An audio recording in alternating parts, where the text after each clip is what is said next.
Array and loop combination की बात करें तो आप डिफरेंट टाइप के एरे को लूप्स के साथ यूटिलाइज कर सकते हैं, जैसे कि for loop, while loop and do while loop के साथ।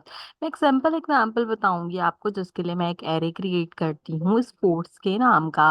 मैंने एक स्पोर्ट्स के नाम का एरे क्रिएट आउट किया और इसको डेटा टाइप स्ट्रिंग असाइन की है। अब मैं यहाँ पर क्या करूंगी कि मैं अपना एरे जो है वो कंपाइल्ड आउट करूंगी। सो मैंने डिफरेंट टाइप के यहाँ पर स्पोर्ट्स को compiled आउट कर लिया। तो this is the simple method of creating an array. Now the thing is कि आप इसको लूप के कॉम्बिनेशन में कैसे यूज कर सकते हैं। तो मैं आपको फॉर लूप यूज करके दिखाऊंगी। हमें पता है कि जब हम फॉर लूप की यूटिलाइजेशन करते हैं तो तीन स्टेटमेंट मेरे पास होती हैं। सबसे पहले क्या होती है कि मेरी इंडेक्सिंग जो होती है वो हमेशा जीरो से शुरू होती है। इसके बाद जो मेरी दूसरी स्टेटमेंट होती है वो मेरी बेसिक स्टेटमेंट होती है, जिसमें मैं कंडीशन देती हूँ। तो मैं कहती हूँ कि इंडेक्सिंग अगर यहाँ पे छोटी हो या फिर बराबर हो स्पोर्ट्स के, तो आपने यहाँ पे क्या करना है, उसकी लेंथ जो है वो फाइंड आउट करनी है। बेसिकली यहाँ पे जो मैंने चार स्पोर्ट्स डिजाइन किए हैं, ये एक एक करके मुझे उनकी लेंथ बताएगा।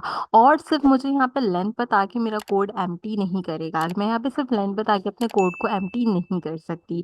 उसका रीजन क्या है कि फॉर लूप में हमें तीन कमांड देनी होती है। तो उसके लिए मैं यहाँ पे सिंपल क्या करूंगी, मैं इंडेक्सिंग करा दूंगी। अब क्या होगा कि ये इंडेक्सिंग कराने के बाद मेरे पास प्रॉब्लम ये आएगी कि मेरे जो चारों एलिमेंट्स हैं उनको 0, 1, 2 एंड 3 वैल्यू असाइन की जाएगी, लेकिन इंडेक्सिंग की वजह से मेरी एक और वैल्यू आएगी जो कि 4 वैल्यू होगी और वो अनडिफाइंड होगी। क्यों? क्योंकि हम फॉर लूप का यूज कर रहे हैं, तो मुझे उसको कंपाइल करना ही है हर हालत के अंदर। तो अब हम क्या करते हैं, अपने कर्ली ब्रैकेट्स में जाते हैं। मैं सबसे पहले कंसोल डॉट लॉग कराती हूँ। इन कंसोल डॉट लॉग करा के सबसे पहले मैं इंडेक्सिंग को कॉल करती हूँ। सेम इसी तरीके से मैं अगेन कंसोल डॉट लॉग कराऊंगी और इस बार मैं अपने स्पोर्ट्स को कॉल करूंगी।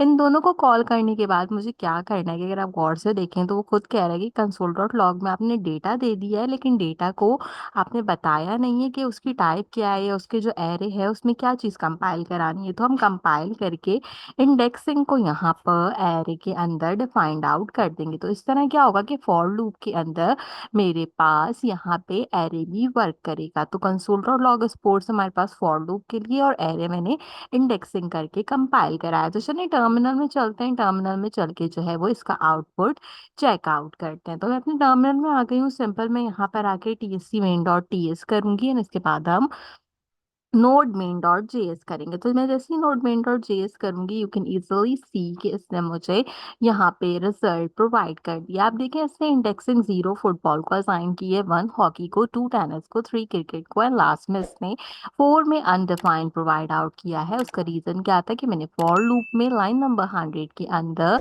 इसको इंक्रीमेंट कराया था। तो जो भी कोई मेरा यहाँ पे इंडेक्सिंग था उसमें इंक्रीमेंट हुआ, और इंक्रीमेंट में क्योंकि कोई भी चीज़ डिफाइन नहीं थी तो उसने सिंपल अनडिफाइंड प्रोवाइड आउट किया। तो इस तरीके से आप एरे का यूटिलाइजेशन करके डिफरेंट टाइप के लूप्स कंपाइल कर सकते हैं।